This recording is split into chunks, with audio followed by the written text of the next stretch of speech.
दुश्मनी जम के करो लेकिन ये गुंजाइश रहे, जब कभी हम दोस्त बन जाएं तो शर्मिंदा ना हो। आज ये शेर सिर्फ एक शेर नहीं बल्कि लगता है जैसे बशीर बद्र साहब पूरी दुनिया को अपना आखिरी पैगाम देकर गए हैं। बकरीद का दिन, मोहब्बत, कुर्बानी और इंसानियत का दिन। और ठीक इसी दिन उर्दू अदब का सबसे नर्म लहजे वाला शायर खामोशी से इस दुनिया को अलविदा कह गया। कितना अजीब इत्तेफाक है ना। जिस दौर में लोग मजहब के नाम पर नफरतें बांट रहे हैं, उसी दौर में मोहब्बत लिखने वाला एक शायर खुद को खुदा के हवाले करके चला गया।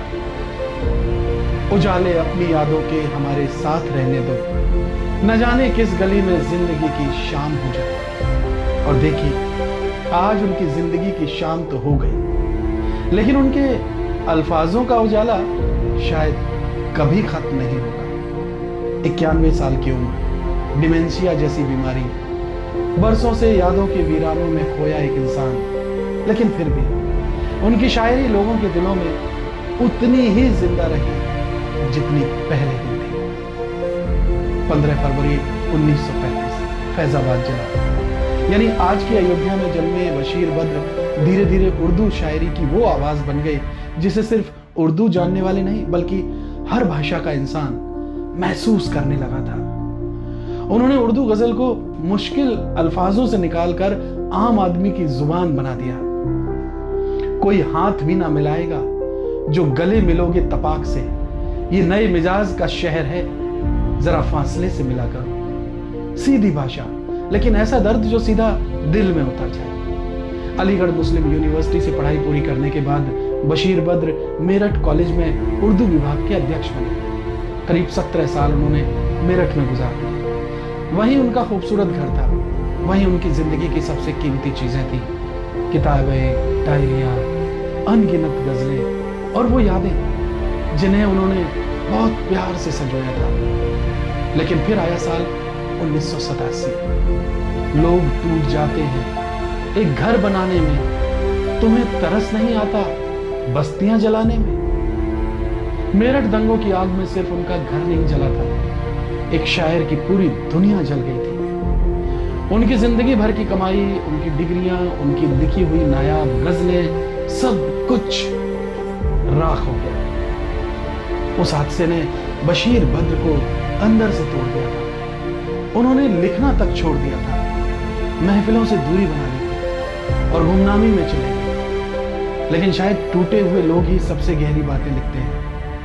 जिंदगी तूने मुझे कब्र से कम दी है, जमी पांव फैलाऊं तो दीवार में सर लगता है। मेरठ छोड़ने के बाद उन्होंने भोपाल का रुख किया, झीलों का शहर, अदब का शहर। और वहीं उनकी जिंदगी में आई डॉक्टर राहत। डॉक्टर राहत उनकी पत्नी नहीं बनी, उन्होंने एक टूटे हुए इंसान को फिर से जीना सिखा दिया। धीरे धीरे बशीर बद्र ने फिर से कलम उठाई और फिर वही जादू लौटाया।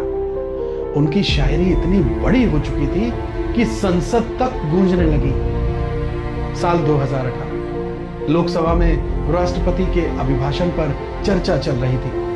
कांग्रेस नेता मल्लिकार्जुन खड़गे ने सरकार पर हमला बोलते हुए बशीर बद्र साहब का शेर पढ़ा, दुश्मनी जम के करो लेकिन ये गुंजाइश रहे, जब कभी हम दोस्त हो जाएं तो शर्मिंदा ना हो। और इसके ठीक अगले दिन प्रधानमंत्री नरेंद्र मोदी भी उसी बहस में मौजूद थे। सोचिए, एक शायर जिसके अल्फाज सत्ता विपक्ष दोनों की जुबान पर हो, वो सिर्फ शायर नहीं होता, वो उस दौर की आवाज बन जाता है। यहां तक कि शिमला समझौते के दौरान इंदिरा गांधी ने जुल्फिकार अली भुट्टो को भी उनका एक शेर सुनाया था।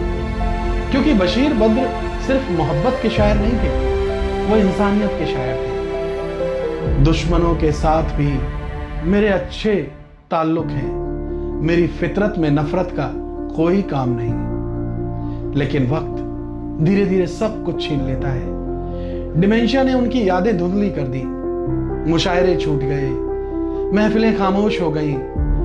लेकिन जो उनके शेर है ना, वो आज भी हर मोहब्बत में जिंदा है, हर दर्द में जिंदा है, हर टूटे हुए इंसान में जिंदा है।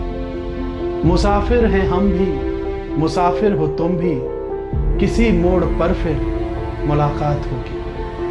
और शायद किसी अधूरी मोहब्बत में, किसी अकेली रात में, किसी किताब के पन्ने पर, या किसी टूटे हुए दिल की आवाज में बशीर बद्र साहब से हमारी मुलाकात हमेशा होती रही। अलविदा बशीर बद्र साहब, आप चले गए, लेकिन आपकी शायरी इस मुल्क की रूह में हमेशा जिंदगी रहेगी।